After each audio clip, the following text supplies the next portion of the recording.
अस्सलामु अलैकुम वरहमतुल्लाहि वबरकातुहू। नाज़रीन इकराम, आज हम बात करेंगे हज़रत ख्वाजा हसन बसरी रहमतुल्लाहि ताला अलैह के ज़िंदगी के हालात पर कि आपकी ज़िंदगी कैसी थी, आपकी ज़िंदगी किस तरीके से गुज़री।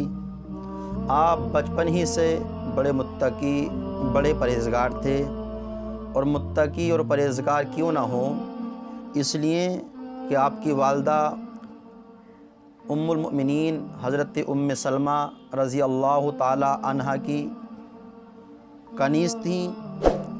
और जब आप बचपन में आपकी वालदा मोहतरमा किसी काम में मशगूल हो जाती या आपकी वालदा कहीं चली जाती तो उम्मुल मुमिनीन हज़रत उम्मे सलमा आपको अपनी गोद में उठा लिया करती थी। और उठाने के बाद में जब आप रोया करते थे तो उम्मे सलमा आपको अपना दूध पिला दिया करती थी। आप अंदाज़ा लगाएं कि जिसने बचपन में उम्मुल मुमिनीन हज़रत उम्मे सलमा रज़ी अल्लाह ताला अन्हा का दूध पिया हो, फिर उसकी ज़िंदगी क्या होगी, उसकी ज़िंदगी के हालात क्या होंगे, उसकी ज़िंदगी का अंदाज़ा कौन लगा सकता है। कोई उसकी ज़िंदगी का अंदाज़ा नहीं लगा सकता। यही हज़रत हसन बसरी बचपन में आपने एक दिन हुज़ूर अकरम सल्लल्लाहु ताला अलैहि वसल्लम के प्याले का पानी पी लिया। एक प्याला रखा हुआ था, उसमें पानी था, उसको हसन बसरी रहमतुल्लाहि ताला अलैह ने उठाया और पी लिया। और जब हुज़ूर सल्लल्लाहु ताला अलैहि वसल्लम ने मालूम किया कि प्याले का पानी किसने पी लिया, यहाँ पे प्याले में पानी था, किसने पिया, तो हज़रत उम्मे सलमा रज़ी अल्लाह ताला अन्हा अर्ज़ करती हैं कि आका उस प्याले के पानी को हसन ने पी लिया। ये सुनकर हुज़ूर सल्लल्लाहु अलैहि वसल्लम ने फरमाया कि उसने इस कदर पानी प्याले में से पिया है, इसी कदर मेरे इल्म उसमें असर कर गया कि जितना प्याले में पानी था हज़रत हसन ने पानी को पिया। अब अंदाज़ा लगाएं कि जिस प्याले को आमना के लाल सल्लल्लाहु ताला अलैहि वसल्लम ने अपने लबों से लगाया हो, जिस प्याले से पानी आमना के लाल न पिया हो और उस प्याले का पानी कोई और आकर पी ले, फिर उसके इल्म का कोई अंदाज़ा नहीं लगा सकता। यही हज़रत हसन बसरी ज़िंदगी आगे बढ़ी, ज़िंदगी के अय्याम आगे बढ़े। एक दिन वो भी आ गया कि आप तिजारत के लिए रूम गए, और जब वहाँ के वज़ीर के पास बगर्ज़ मुलाकात पहुँचे तो वो कहीं जाने की तैयारी कर रहा था। उसने पूछा कि आप भी मेरे साथ चलेंगे। उस वज़ीर ने हज़रत हसन बसरी से कहा कि आप मेरे साथ चलेंगे, तो हज़रत हसन बसरी ने कहा कि हाँ, मैं आपके साथ चलूँगा। चुनाचे दोनों घोड़ों पर सवार होकर जंगल में जा पहुँचे। वहाँ आपने देखा कि रूमी रेशम का एक बहुत ही शानदार ख़ैमा नस्ब है और उसके चारों तरफ फ़ौज जमा हैं। एक बहुत खूबसूरत ख़ैमा नस्ब है, उसके चारों तरफ सिपाही खड़े हैं, चारों तरफ फ़ौजें खड़ी हैं, और आप ये नज़ारा अपनी आँखों से मुलाहिदा कर रहे हैं। चारों तरफ फ़ौजें खड़ी हैं और वो फ़ौज उस ख़ैमे का तवाफ़ कर रही हैं। फिर उलमा आए वहाँ पे, उसके बाद में कुछ और लोग आए, उन्होंने भी तवाफ़ करना शुरू कर दिया। फिर हुकामा आए, उन्होंने भी तवाफ़ किया और वो भी चले गए। फिर बहुत खूबसूरत कनीज़ें जवाहिरात के थाल लेकर, हीरे जवाहिरात के थाल लेकर सर पर रखे हुए आईं, और वो भी इस तरह कुछ कहकर चली गईं। फिर बादशाह और वज़ीर भी कुछ कहकर वापस हो गए।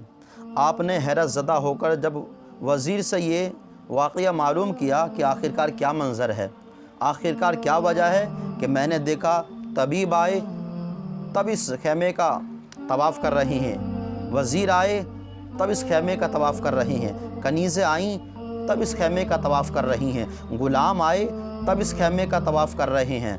आखिरकार वजह क्या है? यहाँ तक कि बादशाह आया, बादशाह भी खुद यहाँ पे तवाफ़ कर रहा है।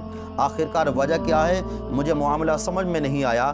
तो वज़ीर ने बताया कि बादशाह का एक बहुत खूबसूरत बेटा, बहादुर जवान बेटा मर गया था और वही इस खेपे में दफन है, वहीं इसकी कब्र है। चुनाचे आज की तरह हर साल यहाँ तमाम लोग आते हैं।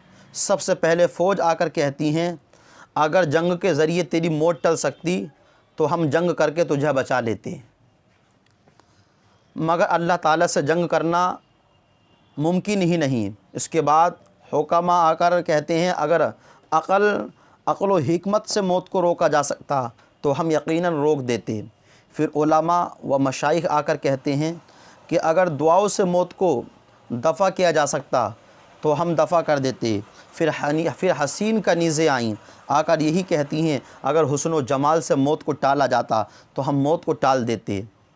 फिर बादशाह वज़ीर के साथ आकर कहता है कि ए मेरे बेटे, हमने हुक्मा अतिब्बा के ज़रिए बहुत कोशिश की, लेकिन तक़दीर इलाही को कौन मिटा सकता है, और अब आइंदा साल तक तुझ पर हमारा सलाम हो। ये कहकर वापस हो जाता है। हज़रत हसन ने ये वाक़या सुनकर कसम खाई कि ज़िंदगी भर कभी नहीं हंसूँगा। आपने ये कसम खाई ये मंज़र देखकर कि अब ज़िंदगी में कभी नहीं मुस्कुराऊँगा, अब ज़िंदगी में कभी नहीं हंसूँगा। अल्लाहु अकबर। और दुनिया से बेजार होकर फ़िक्र आखिरत में गोशा नशीनी इख्तियार कर ली। मशहूर है कि 70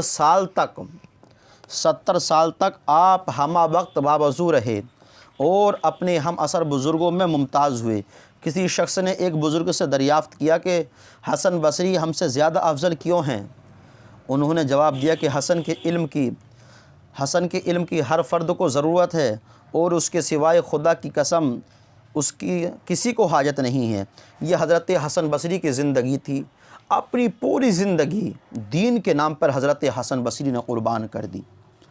ज़िंदगी का एक एक लम्हा खुदा को राज़ी करने में और खुदा के रसूल को राज़ी करने में क़ुर्बान कर दिया। और फिर इनके ऊपर खुदा की रहमत क्यों ना हो, इनके ऊपर खुदा का करम क्यों ना हो कि जिन्होंने बचपन में उम्मे सलमा रज़ी अल्लाह ताला अन्हा का दूध पिया हो, फिर क्यों ना उस दूध की बरकतें आएंगी, फिर क्यों ना उस दूध का सिला मिलेगा। और उस दूध का यही सिला मिला कि आज ज़माने में जाकर देख लो, हर जगह पर हज़रत ख्वाजा हसन बसरी का नाम लोगों की ज़बान पे आता है। हर ज़बान पे हज़रत ख्वाजा हसन बसरी का नाम है। पूरी ज़िंदगी आपने रसूल पाक की मोहब्बत में गुजार दी और पूरी ज़िंदगी गुजार कर इस दुनिया से चले गए और रूए ज़मीन को यही पैगाम देकर चले गए कि अगर देखो सर खुदा की बारगाह में झुकता है, अगर रूह पाक हो जाती है तो जो बंदा खुदा की बारगाह में सर झुकाता है और जो बंदा अपनी रूह को पाक कर लेता है तो अल्लाह रब्बुल इज़्ज़त सारे ज़माने को उसके कदमों में झुका देता है। ये हज़रत ख्वाजा हसन बसरी की ज़िंदगी थी। यूँ तो इनकी ज़िंदगी के बेशुमार वाक़ये हैं। एक वाक़या मैंने आप लोगों के सामने रखा। अल्लाह ताला की बारगाह में दुआ है कि अल्लाह ताला हम सब को इनकी ज़िंदगी पे अमल करने की तौफ़ीक़ अता फ़रमाए, अपने बुज़ुर्गों से मोहब्बत करने की तौफ़ीक़ अता फ़रमाए। अस्सलाम।